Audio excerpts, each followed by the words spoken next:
நல்லா தெரியும். ஃபர்ஸ்ட் தாவேகாவுக்கு போற ஆள் அவர் தான். அன்னைக்கு அவர் தான் அறிவிச்சார், கூட்டணியெல்லாம் எதுவுமே எங்களுக்கு கிடையாது, நாங்கள் அதிமுக தனி, நாங்கள் முடிவு எடுத்து விட்டோம், தாவேகாவுக்கு ஆதரவு அளிக்க போறேன்னு அவர் சொன்னார்.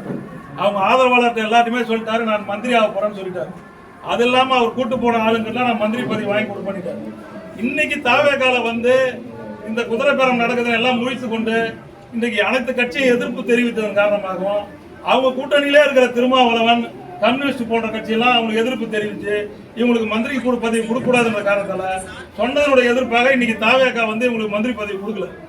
அது இல்லாமல் இவங்கெல்லாம் அங்கே போனால் தகுதி நீக்கமாக போய் ஆகிடுவாங்கன்னு தெரிஞ்சு இன்னைக்கு திருப்பி இன்னைக்கு அவர் ரிசைன் பண்ணிட்டு போகிறதுக்கு எல்லாம் ரெடி ஆகிட்டு. உங்களுக்கு நல்லா தெரியும், அன்னைக்கு நைட்டு 9 மணி வரலும் சபாநாயகர் வெயிட் பண்ணுறாரு தலைமைச் செயலகத்தில். அன்னைக்கு எல்லா நியூஸ்லையும் வந்தது, சிவி சண்முகம் கிளம்பிட்டாரு வரான்றாரு.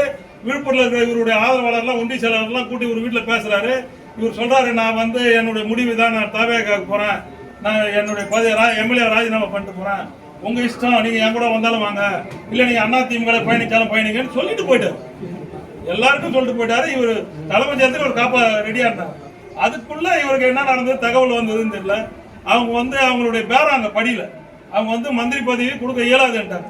அங்க இருக்கிற அந்த கூட்டணியில் இருக்கிற கம்யூனிஸ்ட் கட்சி, விடுதலை சிறுத்தை கட்சியெல்லாம் எதிர்ப்பு தெரிஞ்சதால மந்திரி பதவி கொடுக்க மாட்டேன்னு இவர் அப்படியே நின்றுட்டார்.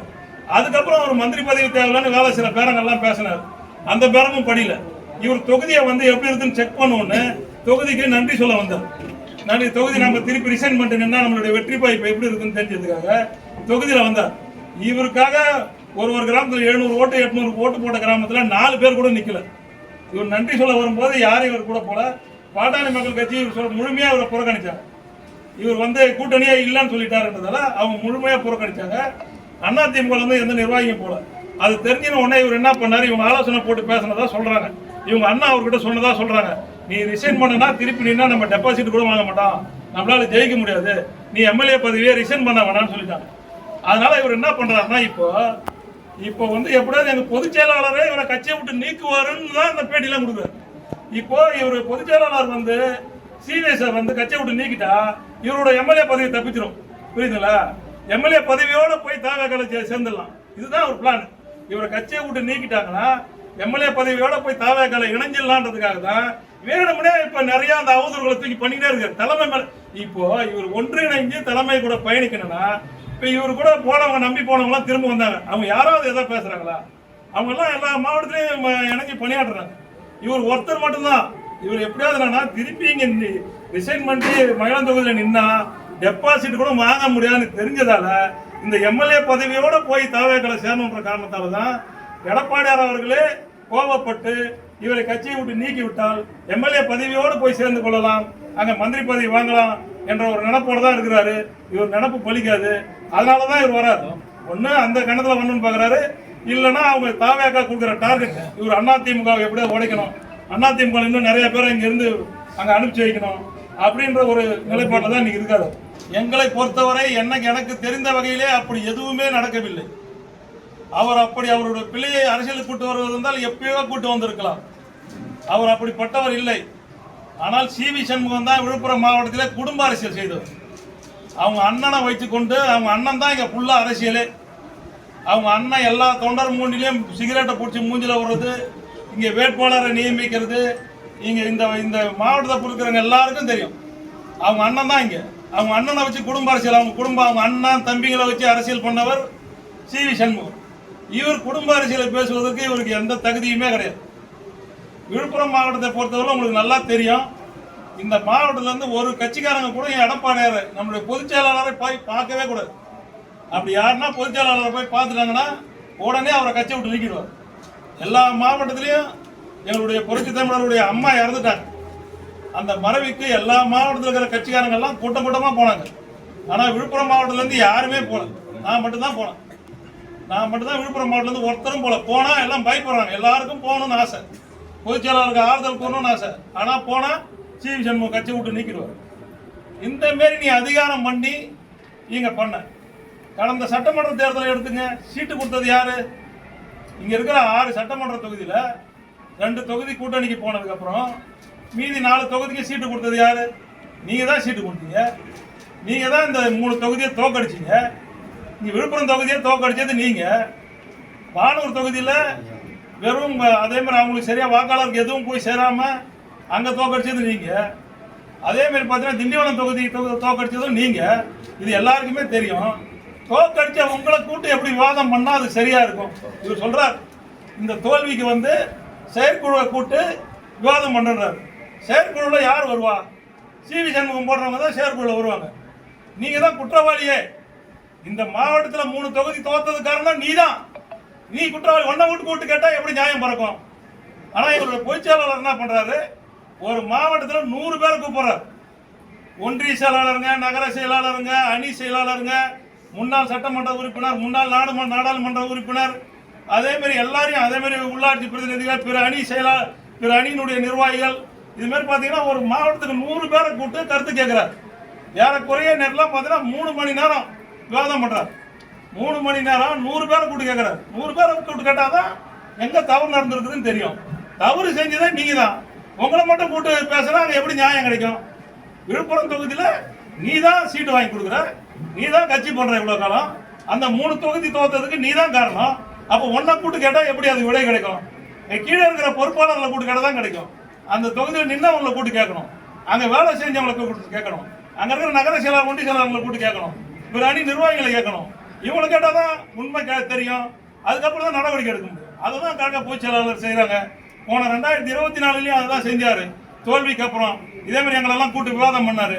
இப்பயும் அதே மாதிரி தான் கூட்டு விவாதம் பண்றாரு. அதே மாதிரி போறாரு. தோல்விக்கெல்லாம் இவங்க தான் காரணம். ஒவ்வொரு மாவட்டத்திலையும் தோல்விக்கான காரணம் இவங்க தோல்வியை போட்டுட்டு இன்றைக்கு எங்களுடைய பொதுச் செயலாளர் மீது வந்து இன்றைக்கு அவதூறை பரப்புறாரு. இன்னைக்கு பாத்தீங்கன்னா ஏற்கனவே குற்றம் சொல்றாரு, எல்லாம் ஒருங்கிணைந்து பண்ணுன்றாரு. ஆனா பொதுச் செயலாளர் மேல குற்றம் சொல்லிக்கினே இருக்கு.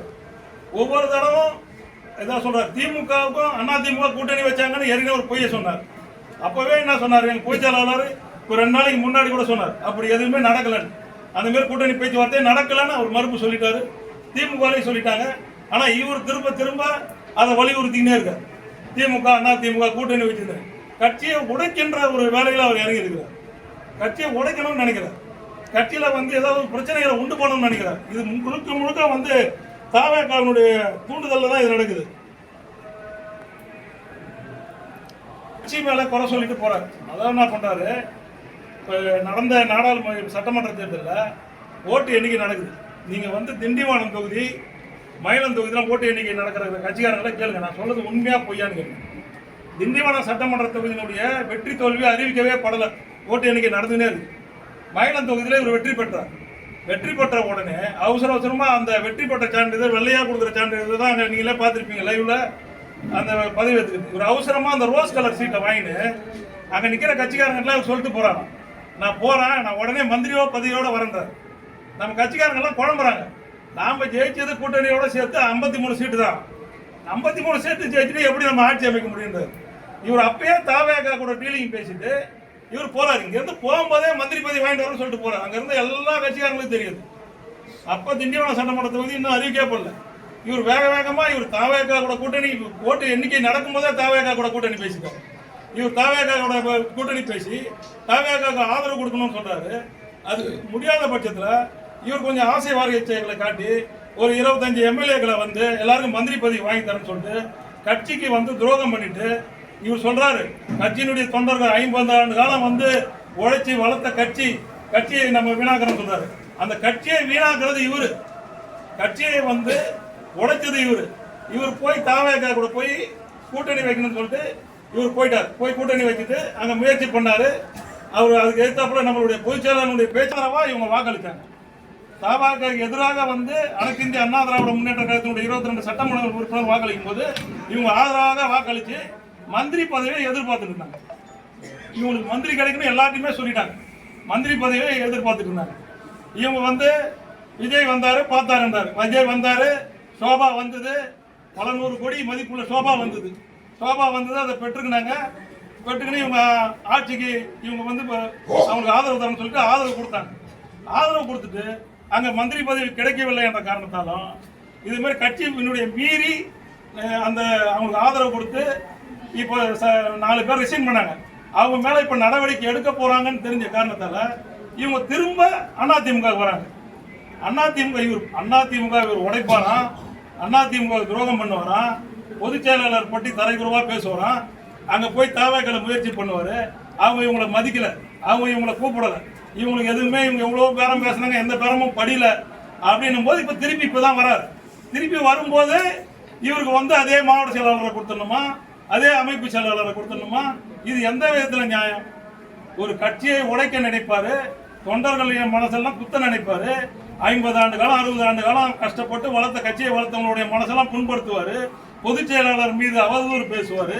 இதெல்லாம் பேசிட்டு தாவேக்கா கூட போய் ஆதரவு தெரிவிப்பாரு. அவங்க கூட கொஞ்சம் குழாவுவாரு. அவங்க எதுவும் மதிக்கல, பதவி கொடுக்கலன்னு திருத்துறதுக்கு அப்புறம் ஓடியாந்து திருப்பி நான் அதிமுக எங்களெல்லாம் வந்து அரவணைச்சு பண்ணணும்னு சொல்லுவாரு. இவருக்கு கூட்டு மாவட்ட செயலாளர் பதவி கொடுத்தா திருப்பி இந்த கழகத்தை உடைக்க தான் நினைப்பார். இப்போ ஏற்கனவே கொடுத்ததனுடைய விளைவாக இன்றைக்கு கழகம் பல சோதனைகளை அனுபவித்துக் கொண்டிருக்குது. இன்னைக்கு இவரால் ஒரு உயிர் போச்சு. மகேந்திரன்ற ஒரு பையன் இன்னைக்கு கட்சியால் ஆதரப்பட்டு அவனுடைய அந்த பேஸ்புக் முகநூல்லே அவன் போடுறான். இந்த சி.வி. சண்முகம் போல ஓடுகாலிகள் கட்சியை விட்டு போனதன் விளைவாக இன்னைக்கு நான் வந்து உயிரை மாத்திக்கொண்டேன்னு போட்டான். கட்சியை விட்டு எல்லாம் போறாங்க சொல்றாரு. யாரால போறாங்க? அதுக்கு முதல் அச்சாரம் போட்டால் யாரு? நீதானையா? நீதான் தாவேக்காக்கு ஆதரவு கொடுத்தது யாரு? நீதான். எல்லார் கட்சிக்காரங்க கூட்டு பேசுனது யாரு? தாவேக்கா தான் இனிமே இருக்கும், அதிமுக இனிமே இருக்காது, அதிமுக இனிமே விளங்காது, வளராது, தாவேக்கா தான் வளரும், தாவேக்காக்கு போனா தான் சம்பாதிக்கலாம், தாவே பக்கம் போனதான் மந்திரி ஆகலாம், தாவேக்காக்கு போனதான் எம்எல்ஏ ஆகலாம், எம்பி ஆகலாம் ஆசைவார்த்தை கட்டினாலும் யாரு? இன்னைக்கு தாவேக்காக்கு போற ஒவ்வொருத்தனுக்கும் இன்னைக்கு விலை பேசி அனுப்புறாள் யாரு? நீதான். சி.வி. சண்முகம் தான் இன்னைக்கு அதிமுக இருக்கிறவங்க தாவேக்காக்கு அனுப்புறாள் நீதான். நீ இன்றைக்கு எங்க பொய்ச்சாளர் மேல குறை சொல்ற? இன்றைக்கு எல்லாம் ஆசைப்பட்டுன்னு பதவி ஆசைத்தாலும் பண ஆசையாலும் இன்னைக்கு போறாங்க. இன்னைக்கு இது வந்து தமிழ்நாடே பேசுது, அனைத்து கட்சியும் சொல்லுது, குதிரை பேரம் நடந்திருக்குதுன்னு சொல்லுது, இன்னைக்கு எம்எல்ஏக்கெல்லாம் பணம் போயிருக்குதுன்னு சொல்லுது, இன்னைக்கு இருக்கிற பொறுப்பாளர்லாம் போறவங்களுக்கு எல்லாம் பணம் கிடைக்குதுன்னு சொல்றாங்க. பதவிக்கும் பணத்துக்கும் ஆசைப்படுறவன் உன் பேச்சை கேட்டு இந்த கட்சிக்கு போனான். உன் நண்பர் ரவி போனாரு, மாவட்ட செயலாளர். நிறைய பேர் ஒண்ணு நீ சொல்ற ஆளுதான் போயிட்டு இருக்காங்க. தாவேக்காக்கு ஆள் அனுப்புறதே நீங்க தான். நீங்க தாவேக்காக்கு ஆள் அனுப்பிச்சு விட்டுட்டு கழகத்துடைய பொதுச் செயலாளர் மேல நீங்க பழி சொல்றது எந்த விதத்துல நியாயம்? கழகத்துக்கு எதிர்ப்பாகவே செயல்பட்டு கொண்டிருக்கின்றார். இவர் ஒரு தாவேக்காவினுடைய கைக்கூலி. சி.வி. சண்முகம் தாவேக்காவினுடைய கைக்கூலி. தாவேக்காவை இங்கே இருந்து அதிமுகவை அழிக்க சொல்லி அவருக்கு ஆர்டர் போட்டுக்கிறாங்க. தாவேக்கா வந்து இன்னைக்கு அதனுடைய கட்சியினுடைய தலைவர்களும் அங்க இருக்கிற ஆதவார்ஜுனா இவங்க எல்லாம் சேர்ந்து அதிமுகவை அழிக்கணும் என்பதற்காகவே சி.வி. சண்முகத்தை கட்சியில சேரவன இங்கே இருந்து அழிக்க சொல்லி அனுப்பி இருக்கின்றார்கள். இவருடைய ஜம்பம் பலிக்காது, இவருடைய எண்ணங்கள் வெல்லாது. அனைத்து தொண்டர்களும் இன்னைக்கு புரட்சி தமிழர் அண்ணன் எடப்பாடியாருடைய தலைமை ஏற்றிருக்கிறார்கள். நான் அப்பவே சொன்னேன், புரட்சி தலைவி அம்மாவினுடைய ஆத்மாவும் புரட்சி தலைவர் எம்ஜிஆருடைய ஆத்மாவும் இந்த கட்சியை காப்பாற்றிக் கொண்டிருக்கிறது. புரட்சி தலைவர் சொன்னார், என் மறைவுக்கு பின்னாலும் 1000 ஆண்டுகள் ஆனாலும் இந்த கழகத்தை யாராலும் அழிக்க முடியாது. அதே புரட்சி தலைவி அம்மா சொன்னார்கள், எனக்கு மறைவுக்கு பின்னாலும் 100 ஆண்டுகளையும் இந்த அனைத்து இந்த அண்ணா திராவிட முன்னேற்ற கழகத்தை யாரும் அழிக்க முடியாது. புரட்சி தலைவரையும் புரட்சி தலைவி அம்மாவின் வார்த்தையை மதித்து இந்த கழகத்தை அழியாமல் கட்டி காக்கின்ற ஒரே தலைவர் எங்கள் அண்ணன் எடப்பாடியார். எங்கள் எடப்பாடியார் அண்ணன் அவர்களுடைய கருத்தை வலுப்படுத்தி எங்களுடைய புரட்சி தலைவர் புரட்சி தலைவி அம்மாவினுடைய சொன்ன சொல்படி கழகத்திற்காக உயிரை கொடுத்து கழகத்தை காப்பாற்றக்கூடிய கூட்டம் 1 கோடிக்கு மேலான கூட்டம் நாங்கள் இருக்கின்றோம். நாங்கள் இருக்கின்ற வரையில் சி.வி. சண்முகனுடைய பாச்சா பலிக்காது, தாவேக்காவின் கனவு பலிக்காது, தாவேக்கா தலைவர் விஜயின் கனவும் பலிக்காது, ஆதவர்ஜுனாவும் கனவின் பலிக்காது. நீங்க எவ்வளவு லாட்டரி சீட்ல கொள்ளடிச்ச பணங்களை எடுத்து வந்து எங்க அதிமுக கொடுத்து விலை வாங்கினாலும் அதிமுக இருந்து பழுத்து விடுகின்ற பழங்களையும் உடுத்திருந்த இலைகளையும் தான் நீங்கள் வாங்க முடியுமே தவிர உண்மையான தொண்டர்களை யாராலும் மசை பார்க்க முடியாது. உண்மையான தொண்டர்களை அண்ணன் எடப்பாடியார் பக்கம் வைக்கின்றோம். நீங்கள் உங்களுடைய வேலையை தோடு நிறுத்திக் கொள்ள வேண்டும். தேவையில்லாமல் பொதுச் செயலாளர் மீது மீண்டும் மீண்டும் பழியை சொல்லி இந்த கழகத்திலே களங்கம் ஏற்படுத்துவதில் பல விதத்தில் நீங்க தோல்வி அடைந்து விட்டீர்கள். நீங்க திருப்பி ஏதாவது ஒரு பழைய குற்றச்சாட்டையே எடுத்து திருப்பி சொல்லிங்க. அதுக்கு எல்லாருமே முற்றுப்புள்ளி வச்சாச்சு. சவுக்கு சங்கரை தூண்டி விட்டு உடனே சொல்றீங்க. ஏற்கனவே நீங்க சொன்னீங்க, அப்புறம் சவுக்கு சங்கருக்கு பணம் கொடுத்து அவரை தூண்டி விட்டு அவரை பேச விடுறீங்க. இப்ப நீங்களே திருப்பி பேசுறீங்க. இதெல்லாம் எந்த விதத்துல எல்லாருக்கும் தெரியும். இன்னைக்கு லட்சம்பலம் கட்சி விட்டு போனது யாரு? நீங்க தான். இன்னைக்கு போய் அங்க சட்டமன்ற உறுப்பினர் திமுக மாவட்ட செயலாளர் இருக்காரு. அவர் யாரு? அன்னைக்கு விக்கிரவாண்டி தொகுதியில் ஒரு சீட்டு கேட்டாரு பை எலெக்ஷன்ல. அவர் ஒரு முன்னாள் மாவட்ட செயலாளர் இருந்தவர். உனக்கு நீ தான் பண்ண. அம்மாவே உங்களை என்ன பண்ணாங்க? புரட்சி தலைவி அம்மாவே உன்னை நீக்கியது அம்மா, மந்திரி பதவியிலிருந்து நீக்கியது அம்மா, புரியுதுங்களா? அது 2017 உன்னை மாவட்ட செயலாளராக நியமித்தது எங்களுடைய புரட்சி தமிழர் எடப்பாடியார் தான் உன்னை நியமித்தார். அதே மாதிரி பார்த்தீங்கன்னா நீங்க வெறும் சட்டத்துறை அமைச்சராக மட்டும்தான் இருந்தீங்க. உங்களுக்கு கனிம வளத்துறையை வாங்கி கொடுத்தவர் எங்களுடைய புரட்சி தமிழர் அண்ணன் எடப்பாடியார் அவர். நீங்க 2021 தோல்வி அடைந்தீங்க. அப்போ உங்களுக்கு உடனே ராஜ்யசபா எம்பியை கொடுத்தவர் எங்களுடைய புரட்சி தமிழர் அவர்கள். உங்களுக்கு இவ்வளவு ஊட்டி ஊட்டி வளர்த்தார், உங்க மேல அவ்வளவு நம்பிக்கை வச்சிருந்தார். இன்னைக்கு நீங்க நம்பிக்கை துரோகம் பண்ணது இல்லாம அந்த பொதுச் செயலாளர் மேல இன்னைக்கு குற்றம் சொல்றீர்கள். தமிழகத்தில் எடுத்துக்கொள்ளுங்கள், கடந்த சட்டமன்ற தேர்தலை பொறுத்தவரையில் எங்க பொதுச் செயலாளராக கொடுத்த சீட்டு வந்து 5% சீட்டு கூட இருக்காது. மீது அனைத்து சீட்டுகளுமே அந்தந்த மாவட்ட செயலாளர்கள் பரிந்துரையிலும் அந்த முன்னாள் அமைச்சர்கள் பரிந்துரையிலும் தான் சீட்டு வழங்கப்பட்டது. அதனுடைய வெற்றி தோல்விக்கு அவர்கள் தான் காரணம். அதனாலதான் இன்னைக்கு பார்த்து ஒவ்வொரு மாவட்டமாக இன்றைக்கு எல்லா நிர்வாகிகளையும் கூட்டு விவாதம் பண்ணி கொண்டிருக்கின்றார், தோல்விக்கான காரணத்தை தேடிக்கொண்டிருக்கின்றார். ஆனா நீங்க என்ன சொல்றீங்க, அந்த தோல்விக்கு காரணமானவர்களை மட்டுமே வைத்து விவாதம் பண்ண வேண்டும் என்று நினைக்கிறீர்கள். நீங்கள் கூறுவது தவறு, உங்கள் எண்ணம் பலிக்காது. அனைத்து இந்திய அண்ணா திராவிட முன்னேற்ற கழகம் ஒரு எஃகு கோட்டை, அதை எந்த துரோகியாலும் ஒன்றும் பண்ண முடியாது என்று நான் உங்களுக்கு கூறிக்கொள்கின்றேன்.